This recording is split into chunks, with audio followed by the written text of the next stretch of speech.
하늘에 계신 아버지 하나님, 금년 네. 12달 중 이제 11달을 보내고 한 달만 남게 되었습니다.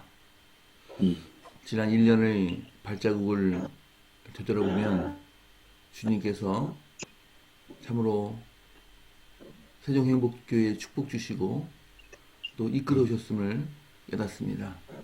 이에 아멘. 주님께 한량없는 감사와 찬양과 영광을 드립니다. 음, 돌아보건대 저희가 7월 말에 성전 공사가 끝나 새성전에서 첫 감격스러웠던 예배를 드린 것을 추억합니다. 주님, 이 감격과 감사함을 결코 잊지 않는 저희 세종행복교회 교우들이 될 수 있도록 인도하여 주시옵소서. 혹시 여러 가지 일을 하면서 힘든 일이 있을지 모릅니다. 하지만 이 주님께서 주셨던 이 기적 같은 새성전 건축의 은혜를 생각하며 우리가 힘을 얻고 더욱더 전진하는 우리가 될 수 있도록 인도하여 주시옵소서. 그래서 아멘. 때때로 우리가 몰랐지만 우리 교회를 안고 가시기도 하셨고, 많은 경우 금전적으로 어려웠던 상황에서 주님께서는 그때그때마다 피할 길을 마련해 주셨습니다. 아멘. 건물은 완공이 되었지만 헌당까지는 아직도 갈 길이 멀고, 또 저희로서는 한치도 내다볼 수 없는 그 암흑길이오니 주여, 저희들이 인도자가 되어주셔서 저희들이 실패 없는 길을 가게끔 인도하여 주시옵소서. 아멘. 이 아름다운 성전을 주께서 허락하신 이유는 이 세종시의 좌우를 분별하지 못한 자가 여전히 많아 주님께서 참으로 안타까우셔서 저희들을 불러 모아주시고 이들에게 복음을 전하라고 하신 것임을 저희들이 알고 있사오니, 주님, 이 일을 저희가 기쁘게 여기고 이 세종시에 복음을 전하는데 부족함이 없도록 인도하여 주시옵소서. 저희들이 열심히 저희 본분을 맡겨진 사명을 수행하면 건축비 상한에 대해 또한 저희들에게 피할 길을 주실 것임을 믿습니다. 먼저 주님의 나라와 또 주 영광을 구하는 저희가 될 수 도와주시고, 그 이후에는 그 모든 것을 다 이루어 주신다는 주님의 약속에 의거하여 저희들이 열심히 전도하고 또 이웃에게 이웃을 사랑하는 저희 모두가 될 수 도와주셔서, 이제 11월에 2023년 새로운 교회 직원들을 뽑았습니다. 주님, 재직들에게 축복 주셔서 주님의 나라를 열렬히 사모하는 그런 마음을 갖게 하셔서 아무쪼록 내년을 잘 준비를 도와주시고, 또 2023년 사업계획서에 그 모든 활동들이 잘 나와 있어 그대로 실천함으로써 주님께서 축복 주시는 참으로 풍성하고 또 많은 수확을 거두는 2023년이 될 수 있도록 도와주시옵소서. 우리 아멘. 같이 기도하시는 정남도 지사님 외에 여러 환우들이 있습니다. 주님의 치료의 손길이 이 환우들의 환부에 놓여주시고 주님 깨끗함을 입으사 모든 병에서 치유될 수 있도록 인도하여 주시옵소서. 오늘 아멘. 기도를 읽고 저희가 은혜 받고자 합니다. 주님, 성령님의 감동하심이 필요하오니 주님, 이 자리에 와주셔서 저희를 감동시켜 주시고 전에 몰랐던 많은 내용들을 깨닫게 인도하여 주시옵소서. 아멘. 아멘. 모든 말씀을 사랑의 마신 예수 이름으로 기도드렸습니다. 아멘. 아멘.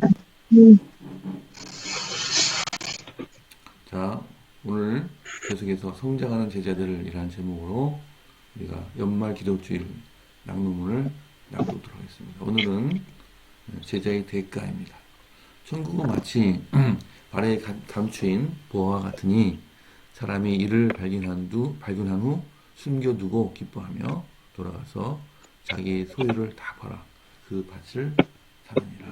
마태복음 13장 44절 말씀. 인간의 주장들. 예수님의 제자가 되는 것은 아름다운 일이지만 공짜는 아니다. 이렇게 묻는 사람도 있을 것이다. 왜 예수를 따르는데 비용이 들죠? 우리가 그분의 추종자가 되려면 정확히 무엇을 지불해야 되나요? 하나님은 우리를 공짜로 먹여주시고 우리 대가 없이 그분을 따라가도 될 만큼 풍요로운 분이 아니신가요? 그분은 모든 것을 소유하셨으니 우리 상황을 이해하시고 우리를 있는 그대로 받아주셔야 합니다. 자, 이제 이보기 주사님 이 순서대로 읽으십시오.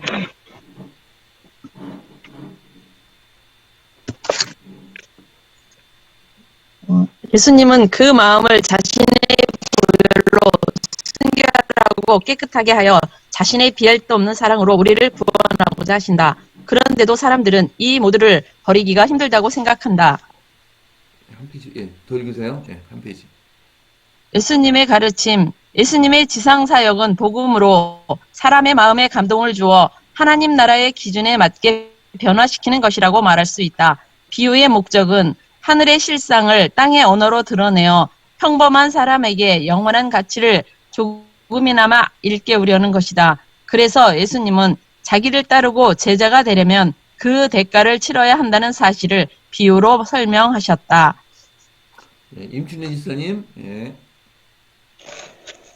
마태복음 13장에 소개된 7비유 중 2가지 비유는 제자의 대가를 구체적으로 드러내고 있다. 하나님 나라의 일원이 되고픈 자가 습득할 수 있는 천국의 가치를 그리스도께서는 감추인 보화의 비유와 값진 진주의 비유에서 소개하셨다. 값진 것을 발견하는 사람은 자기 소유를 아낌없이 다 팔아 그것을 얻고자 한다. 하나님의 사랑을 헤아릴 수 없고 그분이 우리에게 영생을 주신다는 사실을 깨달을 때 우리는 모든 것을 버리고 그분의 생명을 얻고자 할 것이다. 그다음에 강복음 지사님.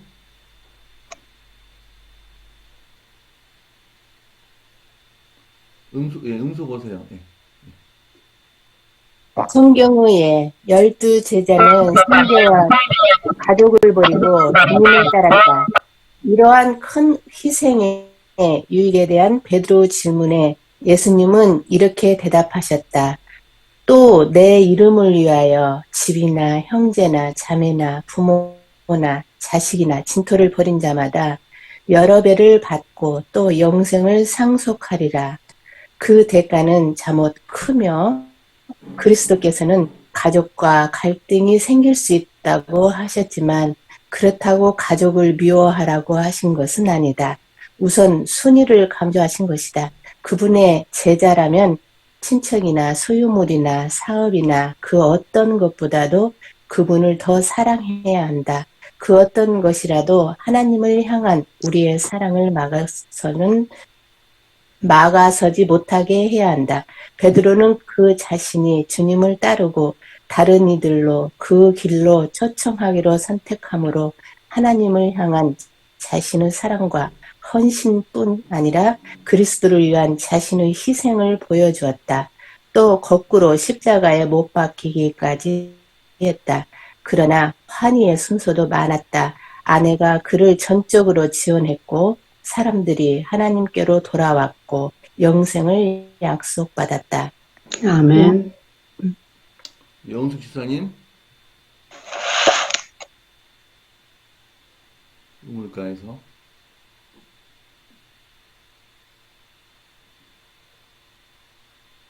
음소 보세요. 그 다음에 오인웅 집사님 그 다음에 읽어주세요. 여집사님. 오인웅 집사님 읽어주세요. 우물가에서 그리스도를 따르기로 결심했던 사마리아 여인은 자신의 어두운 면이 공개되는 대가를 치러야만 했다. 남편이 5 있었고 현재 다른 남자와 동거하는 사실만으로도 우물가에서 다른 여자들과 마주치기 싫은 충분한 이유가 되었다. 그래서 하루 중 가장 더운 시간에 혼자 거기 찾아갔던 것이다. 그러나 그 시간이야말로 예수께서 그를 만나 삶을 영원히 바꾸실 절호의 기회였다. 동네 사람들을 피해 숨어있던 그 여인은 부주와 대화를 나눈 뒤 그들에게 달려가 나의 행한 모든 일을 내게 말한 사람을 와서 보라 라고 외쳤다. 이복희 집사님. 예. 굶주린 그 영혼은 그리스도를 만난 뒤 영원한 진리를 발견했다. 그의 얼굴에는 새로운 표정이 일었고 그의 외모 전체의 변화가 생겼다. 죄의 삶을 버린 대가는 결코 후회스럽지 않았다. 그는 예수님의 갓 태어난 제자이자 선교사가 되었다. 그 여인의 회심으로 그리스도께서 사마리아인들에게 사역할 문이 열렸다. 진정한 제자도의 대가가 따르는 이유는 죄를 정죄하기 때문이다. 이것은 죄인을 의롭게 한다는 점에서 유익한 일이다. 안 넘어가. 성령의 감화로 그의 영혼은 변화되었고 부정직한 행습을 버렸다. 삭개오는 그 대가로 세상의 재물을 희생했지만 그리스도의 사랑으로 즐겁게 마음의 문을 열었다. 그의 진정한 회개는 삶의 완전한 개혁으로 이어졌다. 그렇게 그는 세상의 가치를 잃었지만 화평과 가족과 영원을 얻었다. 엘렌 화이트는 그리스도를 개인의 구주로서 영접할 때 구원이 그 영혼에게 이른다라고 말했다. 이보다 더 가치 있는 것이 또 어디에 있겠는가? 아멘. 그다음에 신영순 집사님. 저요? 예, 예. 결론, 감추인 보화나 값진 진주를 발견하면 내면에서 가장 갈망하는 것이 무엇인지를 알게 된다. 그것은 바로 하나님께 충성하는 새로운 마음이다. 그래서 솔로몬은 내 마음을 힘써 지키라. 생명의 근원이 거기에서 나느니라. 라고 한 것이다. 그리스도로 인해 받는 고난과 함께 이 땅에서 경험하는 풍성한 삶, 그리고 그분이 주시는 영원한 생명을 고려해 본다면 제자가 되는 데 드는 대가는 충분히 합리적이다. 이보다 더 좋은 거래는 없다. 대가를 치르기로 선택하라. 하나님을 택하라. 아멘. 네. 네, 감사합니다. 네, 제가 어렸을 때 이 땅에 묻힌 보화 이 비유를 제가 들은 적이 있는데요. 초등학교 4학년 때인가 그러는데 제가 어머니께서 이 비유를 처음으로 소개시켜 주셨어요. 그래서 이 농부가 자기 땅이 아니죠. 자기 땅이 소장 농이었는데 땅을 쭉 파다 보니까 보물이 나와서 그것을 누가 볼까 무서워서 또 다 파먹고 주인한테 가서 자기 집에 자기 모든 재산을 다 파는 걸 그 땅 주인한테 가서 사서 그 보화를 가졌다는 그런 아주 좀 다소 충격적이기도 하고 다소 마음이 설레기도 하고 그랬던 그 생각이 났습니다. 그래서 모든 걸 재산을 다 팔아서 샀다는 그런 제목이 그런 그 내용이 우리한테 많은 것을 주는데요. 그래서 오늘 기도 제목이 여기 보면은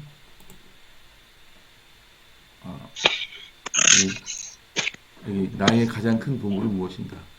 나와 하나님 사이에 여전히 가로막고 있는 것은 무엇인가? 이 부분이 굉장히 좀 감명 깊었고 맨 마지막에 보면은 이보다 더 좋은 거래는 없다. 대가를 치르기로 선택하라. 하나님을 택하라. 그래서 모든 재산을 다 팔아서 이걸 사랑하는 그런 고민의 말씀을 해주겠습니다. 자, 오늘 지금 20분인데요. 24분 정도 이렇게 저희가 토론하고 최 목사님 말씀 듣고 기도하도록 하겠습니다. 이복희 집사님 말씀해 주세요. 믿음을 갖기 전 하나님의 말씀을 모든 걸 알기 전에 나는 진짜 쓸데없는 자존심하고 자기 주장만 내세우는 똥꼬집 같은 거 또 남을 의식하면서 살았던 것 같아요. 그런데 예수님의 제자가 되기 위해서 이런 것들을 버리는 대가를 치러야 했는데 내려가도 아직 바닥에 닿지 않는 것 같아요. 그리고 어떤 때는 내려가다 다시 올라오고 어떤 때는 내려가다 다시 올라오고 이렇게 계속 우리 마음속에서 그런 싸움을 해야 되는 것 같아요. 그래서 완전히 내려놓고 정말 하나님의 말씀만 붙잡고 이렇게 사는 삶에 대해서 정말 예수님이 하나님이 원하는 그러한 삶, 그래서 정말 하늘에 합당한 자가 되기 위해 정말 하나님을 붙잡고 날마다의 그 씨름과 싸움에서 이겨야 되겠다. 그런 걸 소망합니다. 아멘. 아멘. 오늘 말씀 중에요. 여기 비유에 두 명이 나왔어요. 사마리아 여인과 삭개오와 같이 두 인물이 나오는데 이 두 인물의 공통점이 뭐냐면 이 하나님의 진리가 왔을 때 그들의 양심이 찔리고 죄책감을 느낀다는 거예요. 이와 같이 우리도 성경 말씀을 읽으면 나의 삶 속에서 나의 죄가 무엇인지 반드시 드러나게 되고 그로 인해서 내가 죄책감을 받게 돼 있어요. 그래서 그 죄책감으로 인해서 이 죄책감에 짓눌리게 요구하는 거는 사탄이고 이 죄책감으로 인해서 하나님을 찾게 만드시는 건 성령 하나님께서 하시는 역할이에요. 그래서 이 두 사람을 보면 그 죄책감을 느꼈을 때 자기의 죄를 다 감추려고 했었어요. 특히 사마리아 여인 같은 경우는 예수님이 이렇게 자꾸 드러내려고 할 때마다 그 질문을 회피하고 자꾸 말을 다른 데로 돌리려고 했었고 그랬다가 예수님께서 내가 남편이 다섯이다 라고 얘기를 하면서 그 여인의 지난 과거를 이렇게 훑듯이 지켜봤을 때 드디어 이 여인은 그분이 메시아라는 걸 인정을 하고 받아들이고 그리고 자기 마음에 있는 것들을 다 이제 고백하는 그런 단계로 갔습니다. 이와 같이 성경 말씀을 우리가 왜 읽어야 하냐면 우리의 죄를 하나하나 드러내주시고 그 죄를 드러나게 하심으로 인해서 죄책감이 느껴질 때 예수님께 나오라고 호소하시는 것이고요. 그렇게 나아갈 때 그 죄책감을 예수님 앞에 가지고 나가서 고백하고 이 죄를 내게서 끊어지게 해달라고 이 기도가 나오게끔 하나님께서는 유도를 하시는 거예요. 그러면 우리가 그렇게 해서 그 죄책감을 버리려면 그 죄책감으로부터 자유로워지려면 나의 삶에 변화가 일어나야지 그게 없어져요. 즉 무슨 얘기냐면 내가 지은 과거의 죄로 인해서 과거의 죄가 아니라 지금도 짓고 있는 그 죄로 인해서 내 마음이 괴롭다라면 하나님께 나가서 제가 이 죄로 인해서 제가 괴롭습니다 라고 할 때 하나님께서 그러면 버려라. 버리면 내가 버릴 수 있는 능력을 줄 테니 한번 버려와라. 그래서 처음에는 그것이 내 뜻대로 버려보려고 해다가 안 되니까 결국엔 다시 하나님께 또 나오고 버리게 해달라고 그러면서 간절해져서 나중에는 그 죄를 완전히 끊기로 결심을 하고 그래서 그 삶 속에서 그 죄를 끊어내기 위한 그 악습을 그런 모든 행동들 그 악한 생각들을 끊어내기 위한 행동에 돌입하기 시작을 하면서 삶이 변화가 일어납니다. 그래서 반드시 회개에는 이 삶의 변화가 일어나고요. 이 회개를 이루기 위해서는 반드시 성경을 매일매일 끼고 살게 돼 있어요. 왜 그러냐면 성경을 하루라도 안 보기 시작을 하면 양심이 다시 무뎌져서 이전에 하던 그런 모든 죄된 행동들 먹고 마시고 생활하고 행동하고 생각하던 그 모든 것들이 다시 동일하게 다 나와버려요. 그렇기 때문에 우리는 반드시 성경을 매일매일 말씀을 읽고 거기서 나의 양심을 다시 일깨워 주실 때 다시 그 예수님께 나아가서 이 죄된 모든 것들을 끊어내기 위해서 능력을 달라고 구하게 되고 그러면서 점차 나의 삶이 변화되고 바뀌어가면서 이 하나님이 살아계시고 내 안에서 역사하신다는 것을 믿게 돼요. 내 삶이 변화가 되기 때문에. 그래서 우리는 하나님을 믿고 따르게 되는 거고요. 여기 나와 있는 이 삭개오와 이 사마리아 여인은 삶 속에서 그런 경험을 하기 시작을 했고 그 예수님을 메시아로 받아들이면서 그렇게 내 삶을 기억하겠노라고 결심하고 예수님께 나와서 자기 삶에서 이런 것들을 하기로 했습니다라고 고백을 하면서 자기 의지를 완전히 확고하게 강하게 결심을 합니다. 그래서 그들의 삶에는 변화가 일어나기 시작을 한 거고요. 그리고 이 삭개오 같은 경우도 예수님을 만나기 전부터 이 침례 요한의 기별을 듣고 양심의 찔림을 받아서 자기가 남들에게 폭리를 취했던 걸 가지고 그들에게 돌려주려고 이미 그의 삶 속에서는 변화가 일어나고 그렇게 시작이 됐었어요. 근데 아무도 자기 자신을 알아주지 않고 자기가 그렇게 변화하고 싶은 마음을 아무리 표현을 했었어도 이 자꾸만 눌리는 이 죄책감으로 인해서 그의 마음이 괴로울 때 예수님에 대한 소문을 듣고 그를 단 한 번 만나보고 그를 꼭 만나서 내가 이 죄사함을 받고자 하는 그 간절함이 있었기 때문에 그 나무에 올라가서라도 그 예수님을 꼭 한번 보고자 하는 그 간절함이 예수님을 만나게 되는 귀한 경험을 하게 됩니다.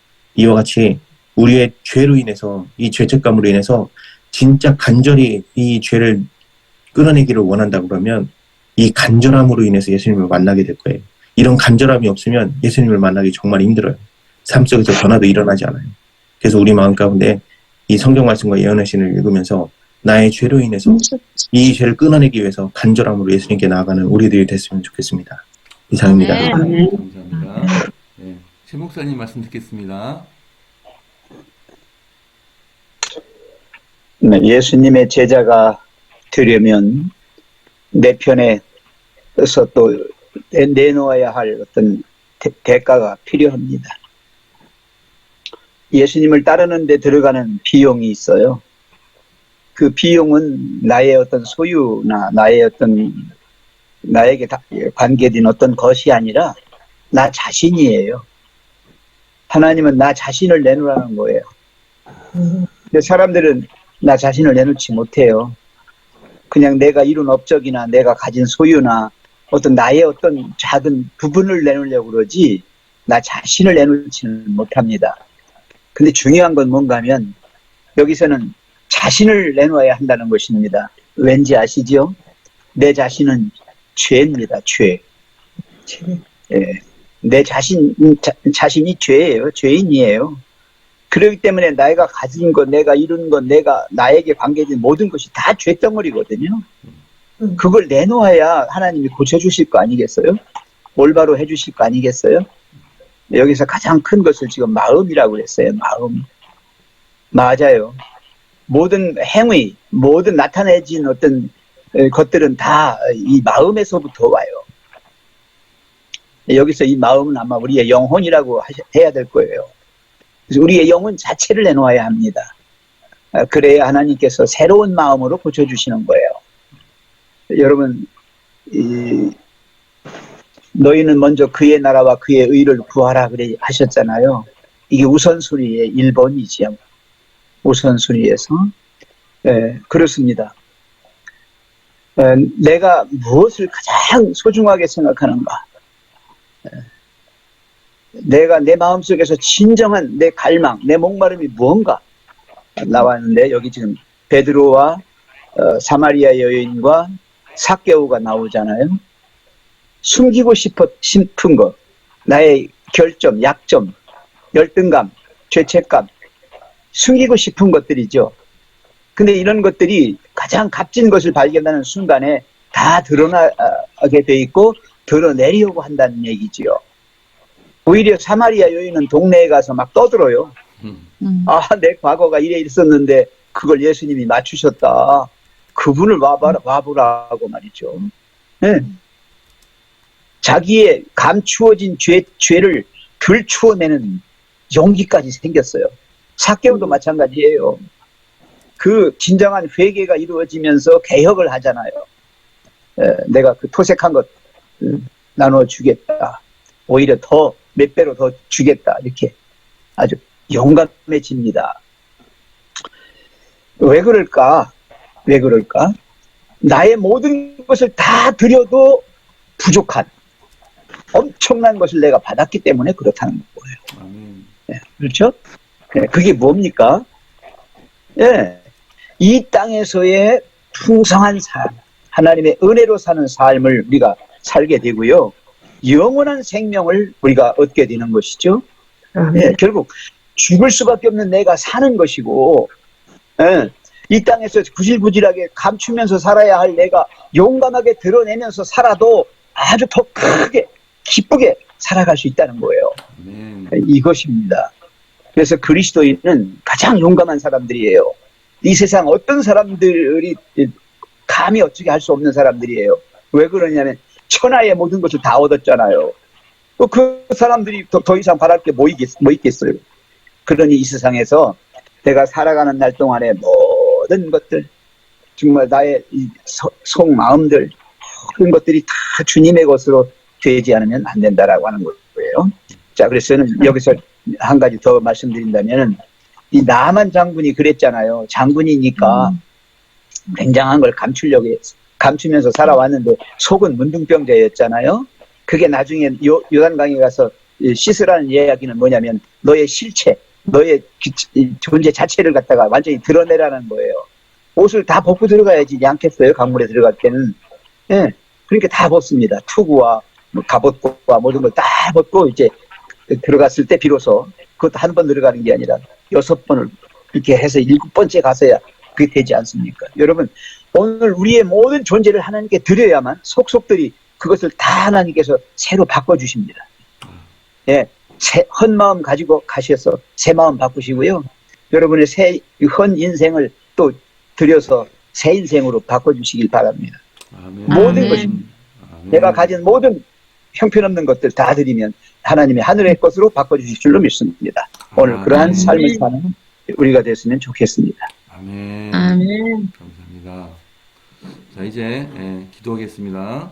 오늘은 김동혁, 김아림 선교사 캄보디아에서 신고 계십니다. 또 나무나 집사님 가정을 위해서 기도하겠습니다. 자, 오늘도 개인 기도해 주시고 정오 기도는 제가 집필하도록 하겠습니다. 자, 내일은 여운수 집사님 기도하십니다. 자, 담임 목사님 기도해 주십시오. 사랑의 아버지 하나님, 연말 아멘. 기도주일 허락하시고 하루하루 연말 기도주일 낭독문을 읽으며 제자도에 대하여 다시 한번 생각해 보도록 이끌어 주셔서 감사합니다. 하나님, 우리를 하나님의 자녀로 구원하여 주시고 또 우리를 예수 그리스도의 제자가 되도록 하셨습니다. 그러나 그 제자가 되고 자녀가 되는데 큰 값을 우리가 지불해야 함을 깨닫습니다. 하나님, 나에게 혹 가장 중요하게 여기는 보물이 있는지, 나와 하나님 사이를 여전히 가로막고 있는 것이 있는지, 그러해서 성령께서 나를 변화시키는데 방해가 되고 있는 것은 있는지, 또는 제자가 되는데 방해가 되고 있는 것은 있는지 잘 생각하도록 하나님 이끌어 주시옵소서. 아멘. 모든 것을 들여 감추인 보화가 있는 밭을 산 사람처럼, 또 모든 것을 들여 값진 진주를 산 사람처럼 우리가 예수 그리스도와 하나님을 우리의 주님과 또 하나님으로 모시기 위해 모든 것을 하나님 앞에 드리는, 가장 큰 사랑을 하나님께 드리는 자녀와 제자 될 수 있도록 하나님 함께하여 주시옵소서. 아멘. 특별히 우리가 그러한 교회와 그리스도인으로 살아갈 때 수많은 사람들이 하나님을 발견하게 도와주시고 또 예수 그리스도를 찾게 되도록 하나님 변화를 허락하여 주시옵소서. 아멘. 하나님, 한 해가 가기 전에 준공이 이루어졌음에 참으로 감사드립니다. 이제 등기 업무를 하고 있습니다. 이 모든 과정을 담당하는 우리 차성석 집사님에게 축복하여 주시고 그 등기 업무가 잘 이루어질 수 있도록 하나님 함께하여 주시옵소서. 아멘. 또한 등기가 이루어지고 우리가 건축비를 납부해야 합니다. 하나님, 참으로 턱없이 부족한 우리의 가진 것에 비해 하나님의 능력은 크시오니 아멘. 하나님, 우리에게 더 헌신하는 마음을 허락하여 주시고 우리가 힘을 합쳐 이 일을 잘 해결하게 도와주시고 하나님의 능력과 은혜 또한 체험하도록 인도하여 주시옵소서. 아멘. 하나님, 이 시간 나무나 집사님 가정을 위하여 기도드립니다. 아멘. 세정에 오게 도와주시고 우리와 함께 한 교회에서 신앙하며 교회를 섬기고 복음을 전파하고 사랑을 나눌 수 있도록 집사님을 보내주셔서 감사합니다. 아멘. 그러나 집사님은 현재 홀로 신앙생활을 하고 계십니다.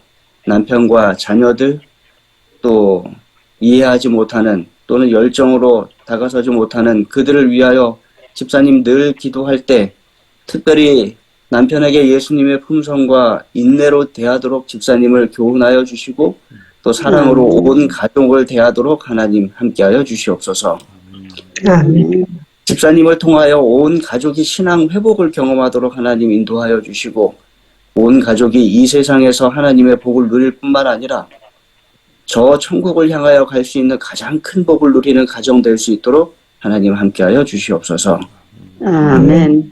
또한 이 시간 세계 선교를 위하여 기도드립니다. 김동혁, 김아림 선교사 부부에게 함께하여 주셔서 캄보디아에서 그들이 직업교육센터를 건립하고 그 가운데서 많은 사람들에게 직업 교육을 할 때 하나님, 하나님의 사랑과 그리스도의 은혜와 성령의 능력이 함께하여 주셔서 그들이 거듭나는 놀라운 일들이 그 가운데서 일어날 수 있도록 하나님 함께하여 주시옵소서. 아멘. 하나님, 또한 우리 가운데 몸과 마음이 편찮은 분들이 있습니다. 하나님께서 늘 그들을 치유하여 주시고 함께하여 주심에 감사드립니다. 오늘도 그들이 하나님의 축복과 그리스도의 임재와 성령의 함께하심을 경험하게 도와주시고 그들의 마음속의 평안과 그들의 몸의 회복을 허락하여 주시옵소서. 아멘. 오늘 하루 또 저희들이 힘있게 살아가기 원합니다. 날씨가 많이 추워졌지만 우리의 마음은 따뜻하게 다른 사람에게 사랑의 말과 또 사랑의 몸짓을 보여주는 우리의 삶이 되게 도와주시고 그리스도의 사랑이 우리를 통하여 흘러나가는 귀한 하루가 되도록 축복하여 주시옵기를 예수님의 이름으로 간절히 기도드립니다. 아멘. 감사합니다. 감사합니다. 네, 이제 작별 인사하겠습니다. 감사합니다. 오늘도 좋은 하루 되시고 성령님과 함께 오늘도 좋은 하루 되세요. 감사합니다. 오늘 행복하세요. 감사합니다. 좋은 하루 되십시오.